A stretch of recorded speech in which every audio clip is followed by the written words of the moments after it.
Hi, it's Pete Martin, the founder and CEO of Ask My Board and co-creator of the 8-Figure Exits program.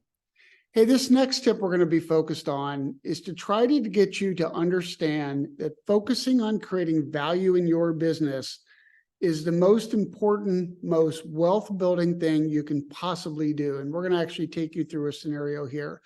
But let me give you an example of why it's more important to focus on the value of your business than just even working in the business or on the business as you normally would. So let's just take a scenario where somebody's focused on growing their revenue, right? A very normal thing for a CEO, business owner, founder to do. However, all revenue is not equal, right? So let's just say you come out with a product or a service offering, you offer it up to your customer base. The folks that know you the best are the ones that buy it. But it just so happens to be your couple of largest customers that you have great relationships with. And it now creates a situation where those customers are actually a higher percentage of your total revenue than they were before.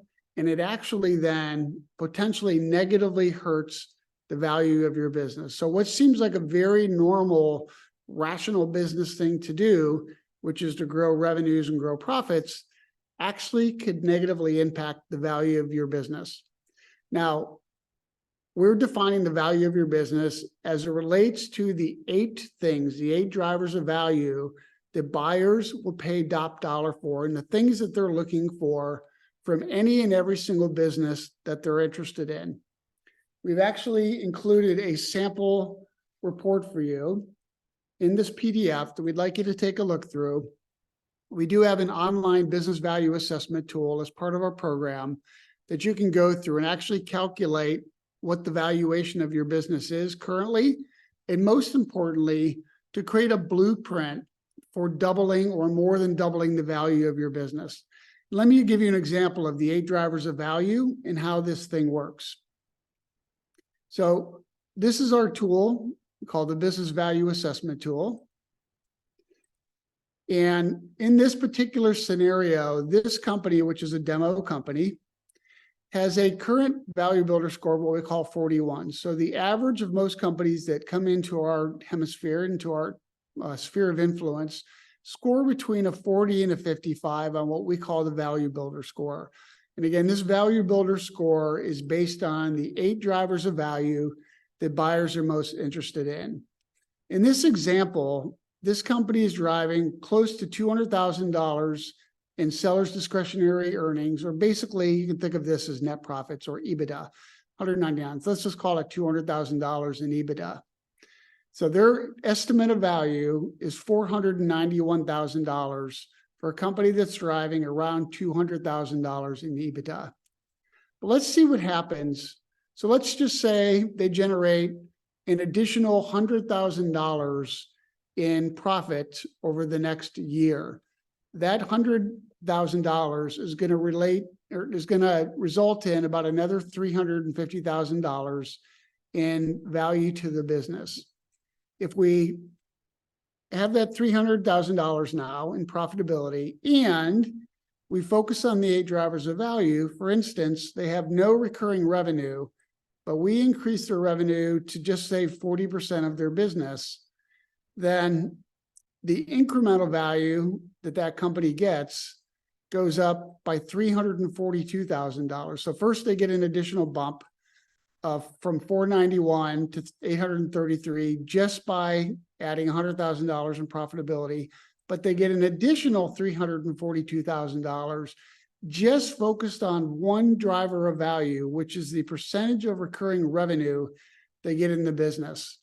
Let's also talk about maybe financial performance. Maybe from a margin perspective, they're not as great as where they should be, and they were able to increase their gross margins and their net margins. They now just added almost another $90,000 in increment in value to the business, and on and on and on. So within each one of these 8 drivers of value, just focusing on that, not even increasing revenue, not increasing profitability, you have a profound and material impact on the value of the business. And these are very conservative numbers. So it's really important that not only do you think about growing the business in terms of revenue and profitability, but you're looking at the foundation of the business, and you're looking at it from an outside in perspective, meaning what are buyers interested in my business for? How do they view my business and how do they value it? And focusing on that, not exclusively, but primarily, is actually going to drive more value for you personally as the business owner than if you're just simply focused on growing revenue or profits. So it's really important to change your mindset about focusing on creating value in the business, just not working on or in the business, but creating value in the business, and it will pay off in spades. So once you get this sample report, please look through it. It'll describe each one of these 8 drivers of value in a lot more detail than I'm going to do here on the video. It will actually give you some sample suggestions and what you can do within those 8 drivers of value to actually improve them. And then again, if you're interested in going through this whole exercise with us through this tool and this scenario planner, please reach out and let us know. But I think you'll start to get a sense of how important these 8 drivers of value are and how external parties are going to value and view your business. So we hope you found this useful. Please download the PDF. Please go through it. It won't take you a long time. But if you're interested in a very customized, personalized report for you, let us know, and we're happy to help you out. Hopefully it helps, and have a great day. We'll see you on the next tip.